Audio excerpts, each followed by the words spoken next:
Kedesh Hey, which is a pretty big Igeres HaKedesh. And to go straight to the point, Igeres HaKedesh Hey talks about, guess what? Tzedakah. Pretty wild guess when you're learning the Alter Rebbe's Igeres HaKedesh. But he gives you a long introduction.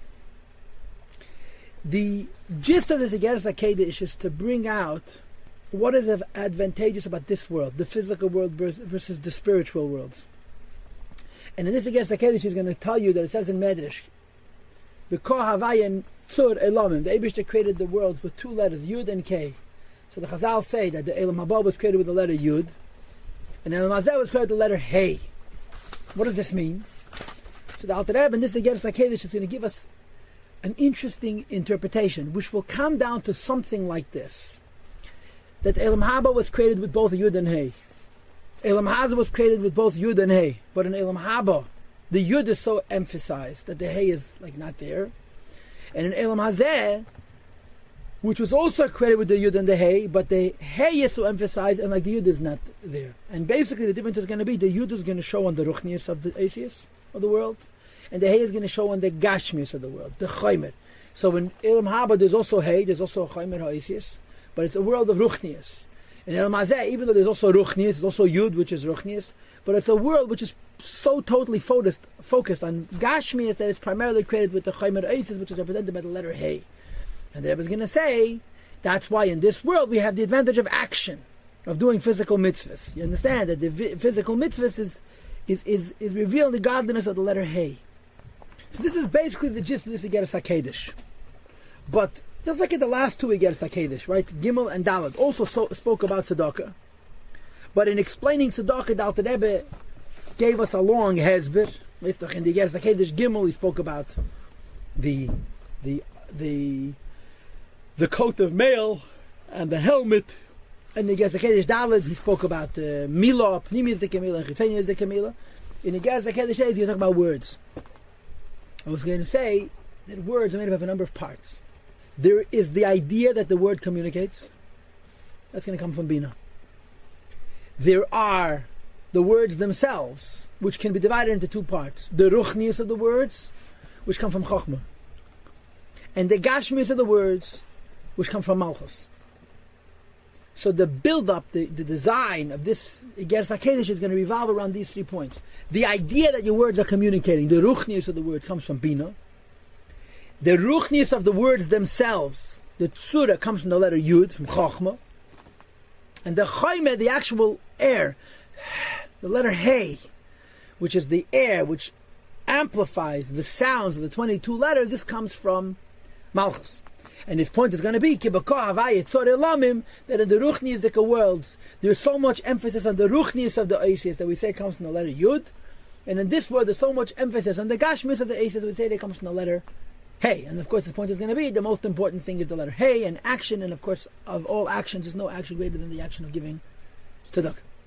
So let's now begin this Igeres HaKedesh. It says a pasuk, Igeres HaKedesh Hey.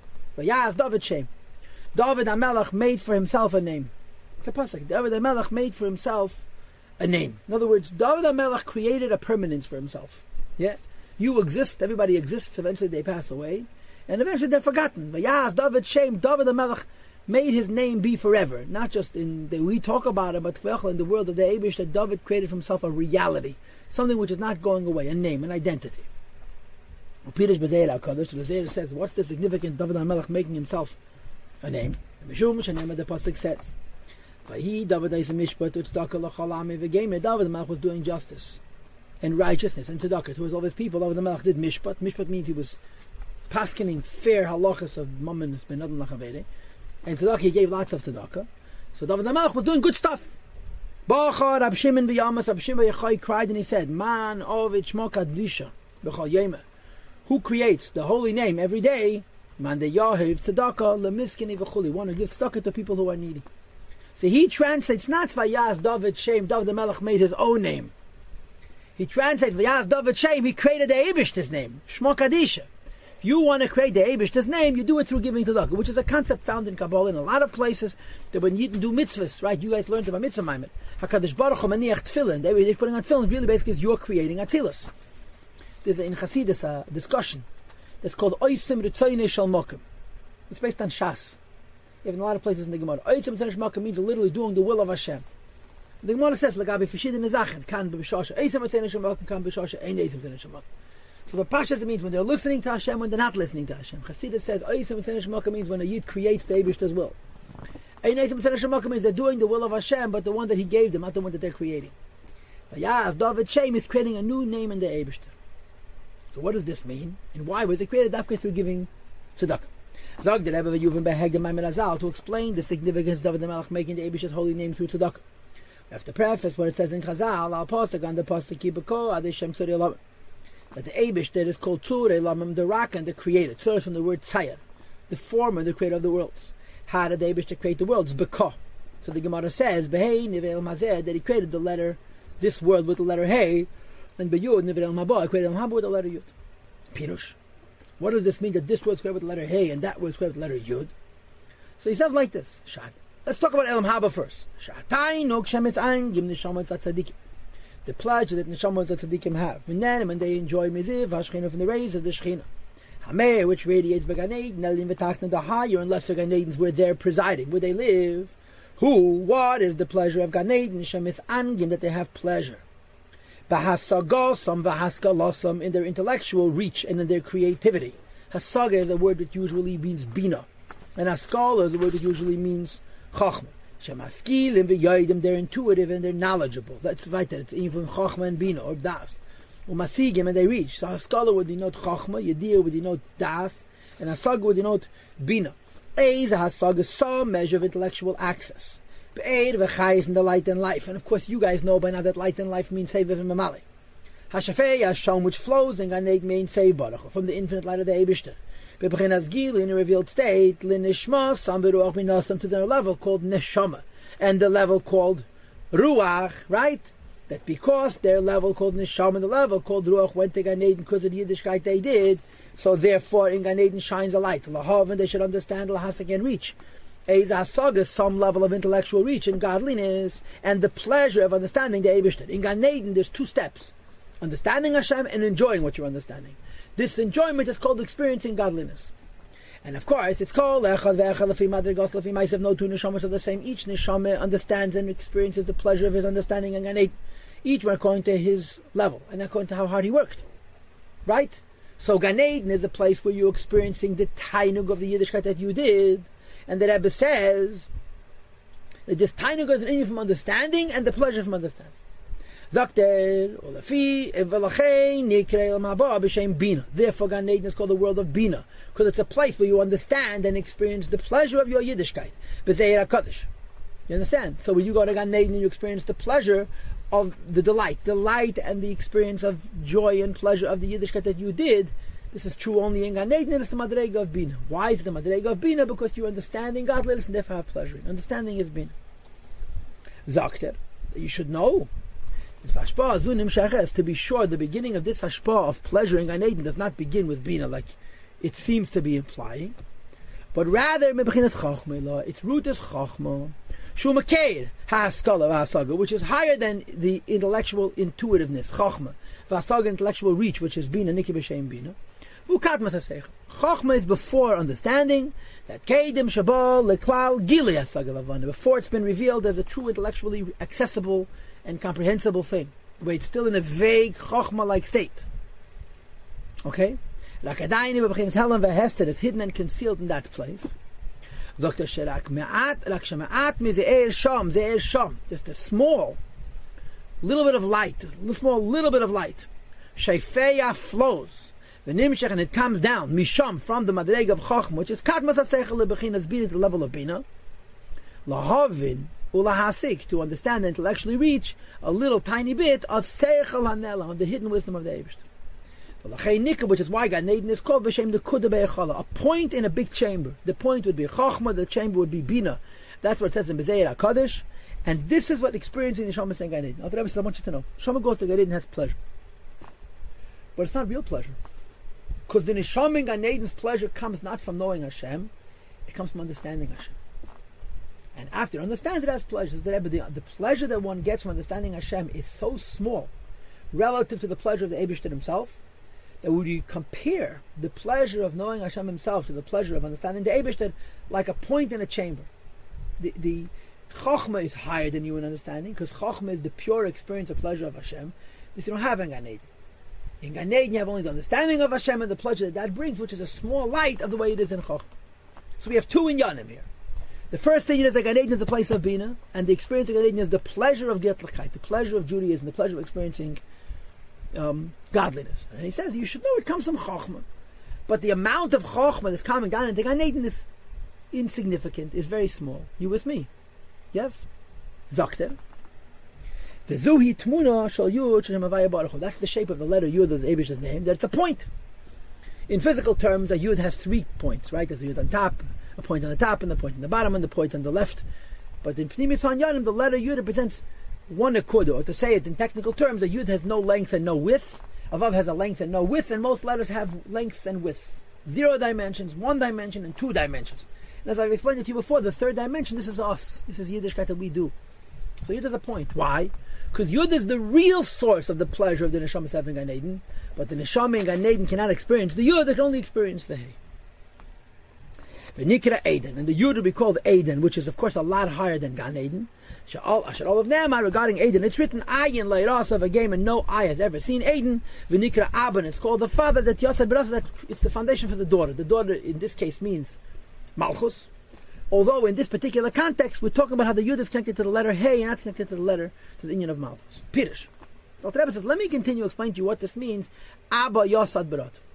He starts with the Segeres HaKedesh by saying what a Neshama is doing in Gan Eden. What's going on in paradise? What's going on? Neshamas are having pleasure from godliness. Correct? The pleasure that Neshamas are having from godliness comes from Bina.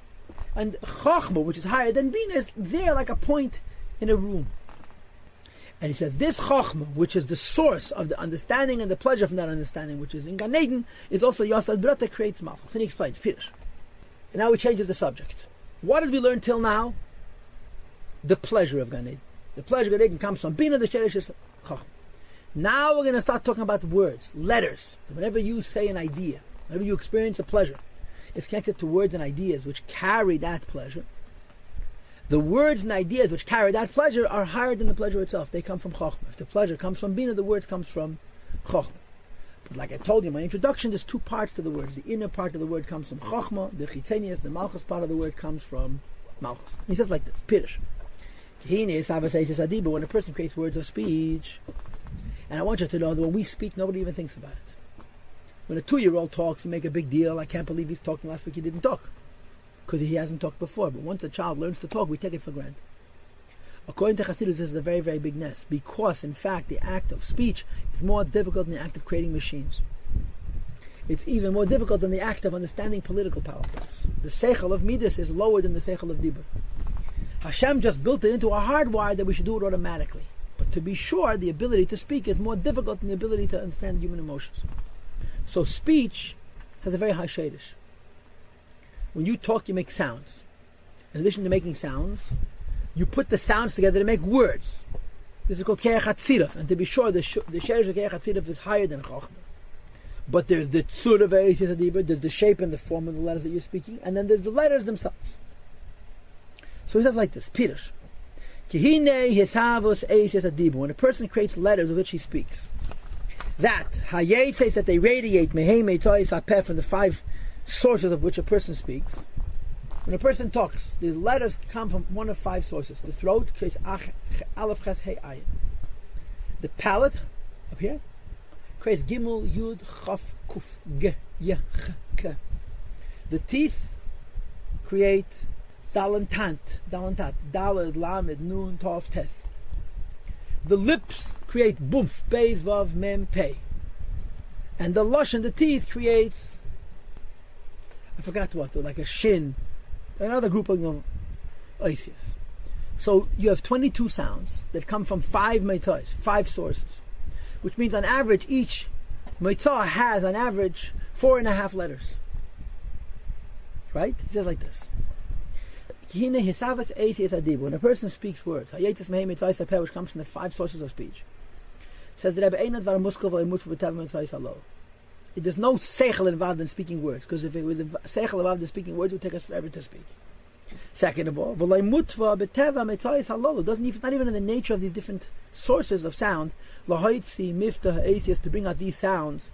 They have of akel through air and voice. Hamake behen, which is beating against them. Alpi derech hateva, according to nature.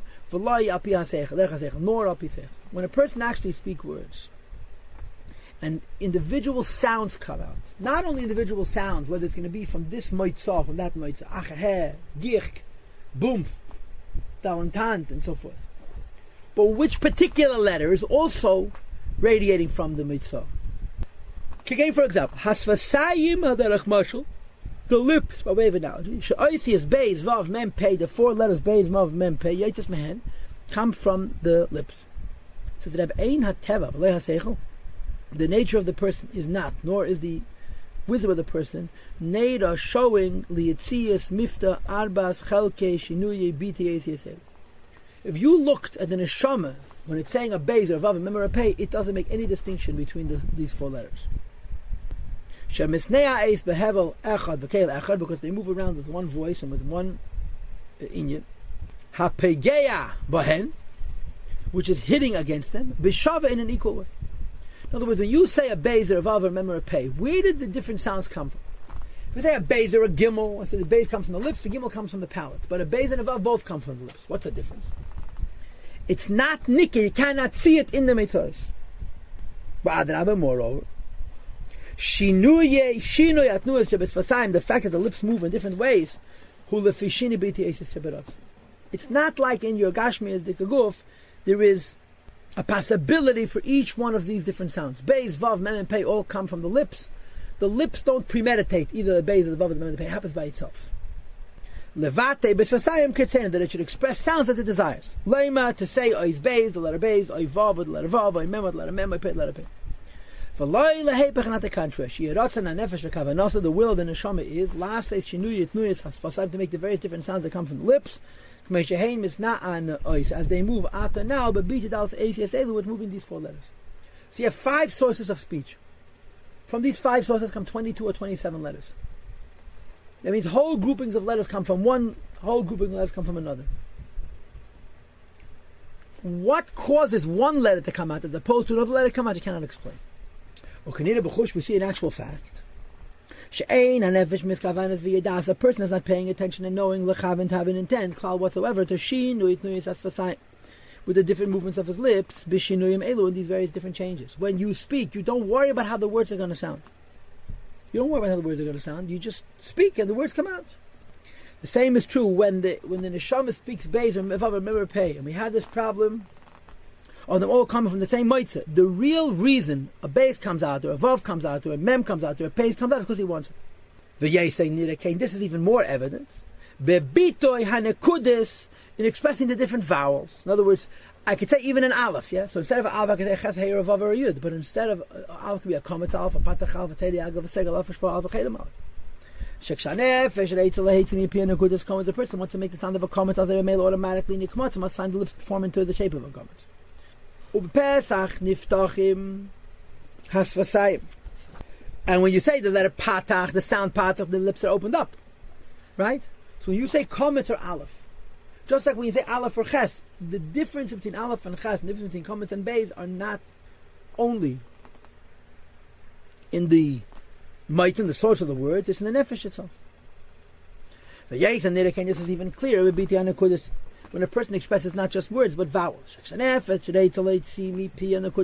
person wants to say the sound of a letter komets. Automatically the lips square up into a komatz. We want to say the sound patach. Niftim, lips open up. It's not only the will of the nefesh, likmates to make a komatz, not to make a patach, kal whatsoever. But it happens automatically. In laharich. This is a simple statement that I just said, that is understood and intellectually reached by every intellectual. First of all, which letter is going to come out from the 4 or 5 or 6 letters linked to a particular mitzvah? And the vowels which are going to come forward will move us beyond human intellect. It comes from a hidden level of seichel. And before seichel, higher than seichel. Shabbenefesh, hamadaberes, in the soul of a person who could speak. This is the reason that a person can't speak even though he doesn't understand.